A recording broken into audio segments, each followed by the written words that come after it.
Texting.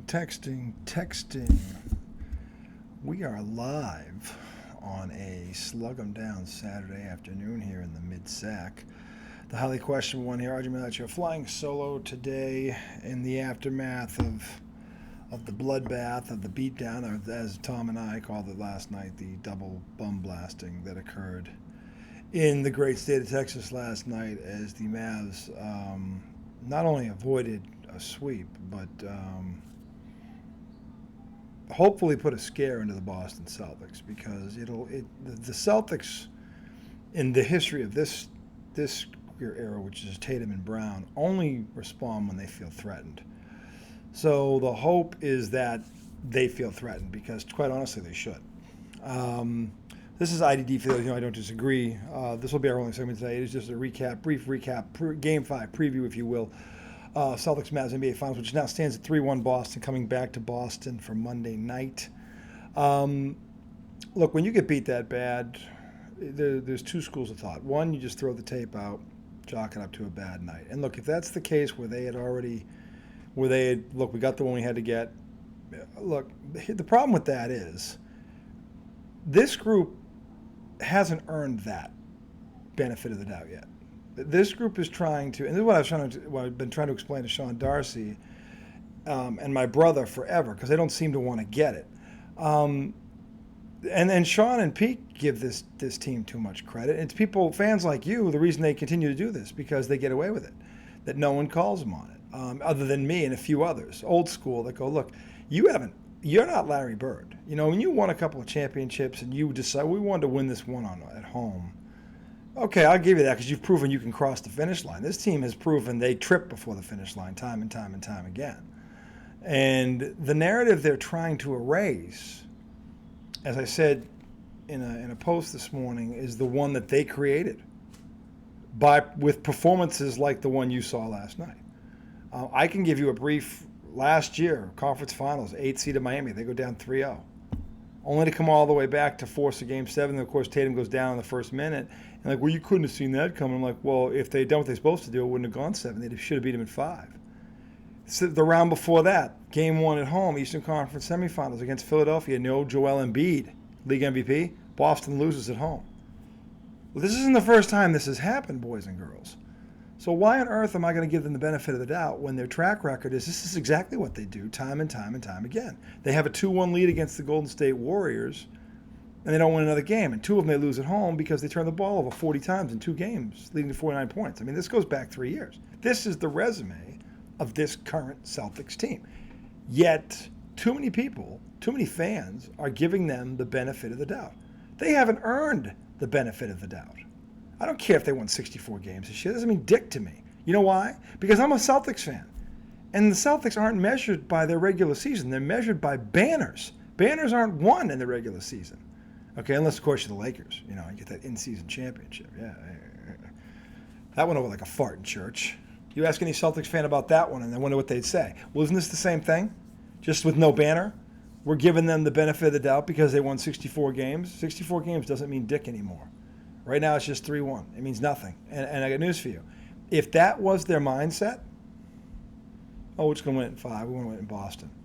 Then they better damn well deliver. And it better not come down to the fourth quarter.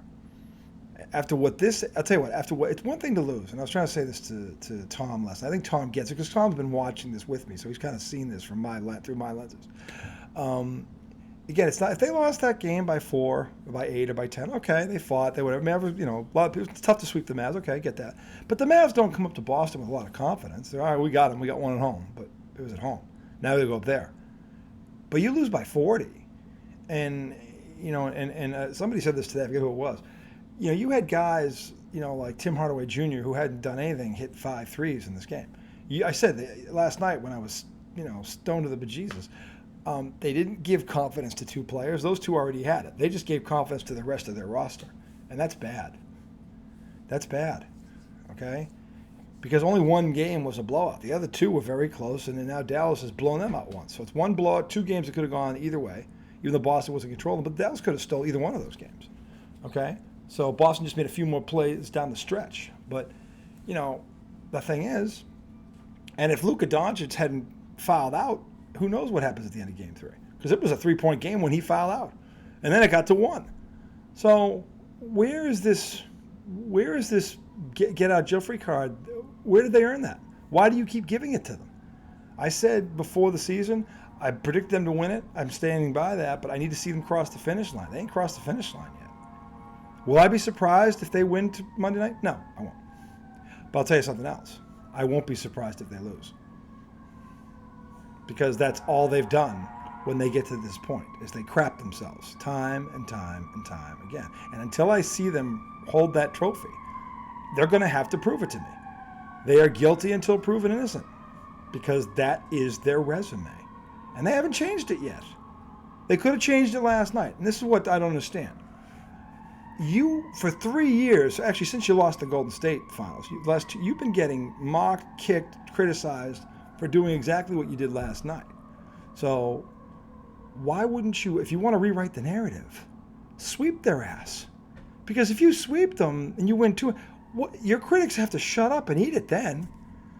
Now, what are they going to say? They swept them in Dallas. And Dallas was healthy. What are you going to say now? That's it. It's over. Narrative changed. They did it. They crossed the finish line. They didn't look at it that way. Okay? So they better win Monday night, because what if they lose Monday night? What are you going to say then? Oh, they just wanted to win it in 6 in Dallas? Is that going to be your next fucking excuse? Okay? Monday night is going to be a tough game because they've given this team hope. And that's a big mistake in the finals. You saw what happened a couple years ago when the Golden State Warriors, who were a better team, were up 3-1 on LeBron's Cavaliers, and Draymond Green gets suspended and they lose to make it 3-2. They proceed to lose the next 2 games because they gave that team hope. And I'm not saying either one of these 2 guys is as good as LeBron, because they're not. That's not my point. Okay? But the point is that that team responded, not just LeBron James. So, and Kyrie Irving, who I think was on that team, has a frame of reference.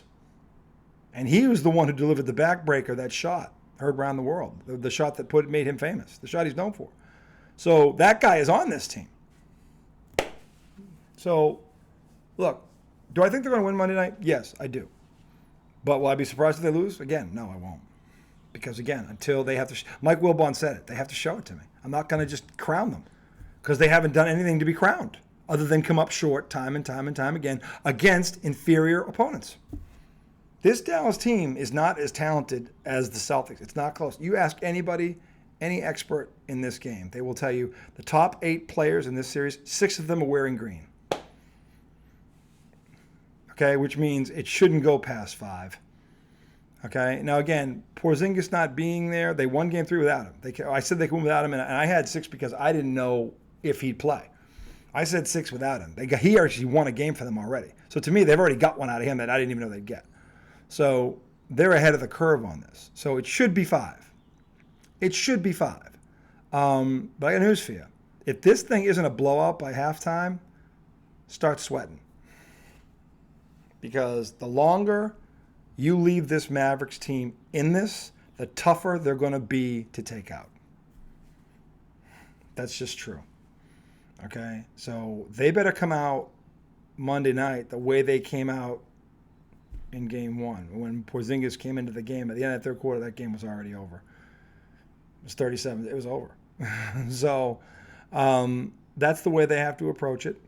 And again, they're going to be in front of their crowd. The one thing that I do know is that crowd, because a lot of them are diehards like me, they're not going to sit for this. And they know how important it is that they make them understand, the team, how important it is. Tatum said something last night that I think he's right. It's going to be the loudest it's ever been in his 7 years in that building. And I agree with him, because they haven't been this close before. Not one game to win it in Boston. Okay, they haven't been there. They haven't been in a closeout game. They were in their first closeout game. They flunked. Jaylen Brown talked about graduating. Oh, no, you flunked one. You flunked one last night. You flunked an exam last night. You got another one tomorrow. You pass that exam tomorrow, you graduate. But you don't graduate till you get the trophy, Jaylen Brown. Let's be honest here. 3-0 is not a graduation. It's the first to 4, as Luka Doncic said. It's the first to 4, and you ain't there yet. You haven't graduated yet. So you have another exam tomorrow, Monday night rather. Better graduate. Because if you lose, I'll tell you this right now. If they lose Monday night, this is going 7. Tell you right now. There's no way they got the 1 in Dallas. They're not going to go down there and get 2. You better close this thing out Monday night, because if not, there will be a Game 7. And if Dallas comes back from it's 3-3, all the pressure is on Boston. These guys haven't handled pressure well yet. You saw what happened last night. But again, all these Yahoo fans are saying, they just want to win it in Boston. I hope they're that good. I hope they're that good. But I've seen them blow leads. You've seen them. They became the first team in I don't know how many years to blow a 30-point lead this year. They've got some historical check marks, all right. Not all of them are positive. So I'm cautiously optimistic about Monday night. I believe they should end it. Who the hell knows? Because honestly, they should have ended it last night. They had a chance to literally just put that team down. They should have known they were coming out with a haymaker and responded. As soon as Dallas hit them, Boston never got up. Never even tried to fight back. And that's the most disturbing part about it. They didn't even really try to fight back. I was struggling trying to find just a 5-0 run anywhere after that lead. And I can't think of a time where Boston just strung 2 or 3 baskets together in a row without a Dallas response. I can't think of one stretch in the rest of that game when that happened. That means they didn't even put up a fight. And by the way, here's how bad they got beat. They hadn't been out-rebounded in a single game in this series. In fact, in the whole playoffs, they'd only been out-rebounded once, in one game, until last night when they got out-rebounded by 21, 52-31.